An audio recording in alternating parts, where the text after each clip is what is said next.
Israel ১৩ June থেকে ইরানে ব্যাপক বিমান হামলা চালাচ্ছে, যার মধ্যে F-35 জেট ব্যবহার করে ইরানের বিমান প্রতিরক্ষা ব্যবস্থা ও সামরিক স্থাপনাগুলোতে আঘাত হানা হয়েছে। ইরানও পাল্টা হামলা হিসেবে ইসরায়েলে শতাধিক ক্ষেপণাস্ত্র নিক্ষেপ করে।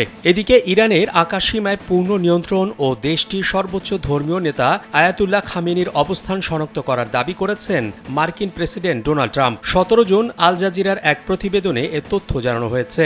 সামাজিক যোগাযোগ মাধ্যম ট্রুথ সোশ্যালে এক পোস্টে তিনি কথা বলেন। প্রতিবেদনে বলা হয়েছে, খামেনি কোথায় লুকিয়ে রয়েছেন তা শনাক্ত করার দাবি করেছেন ট্রাম্প। তিনি লিখেছেন, খামেনি একটি সহজ লক্ষ্যবস্তু, কিন্তু আমরা তাকে হত্যা করছি না, অন্তত এখন নয়।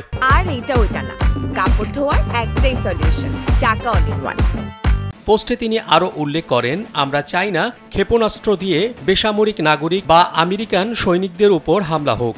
এদিকে ইরানের সেনাবাহিনী গত ২৪ ঘণ্টায় ২৮টি শত্রু বিমান শনাক্ত ও প্রতিহত করার দাবি করেছে। এর মধ্যে একটি ছিল গুপ্তচর ড্রোন, যা সংবেদনশীল স্থাপনা থেকে তথ্য সংগ্রহের চেষ্টা করছিল, এমন খবর প্রকাশ করেছে আল জাজিরা। প্রতিবেদন অনুযায়ী ইরানের সামরিক বাহিনী আগেও দাবি করেছিল তারা ইসরায়েলের একাধিক F-35 ফাইটার জেট এবং অন্যান্য ড্রোন ভূপাতিত করেছে। অন্যদিকে ইসরায়েল এই দাবিগুলোকে মিথ্যা ও প্রচারণামূলক বলে উড়িয়ে দিয়েছে।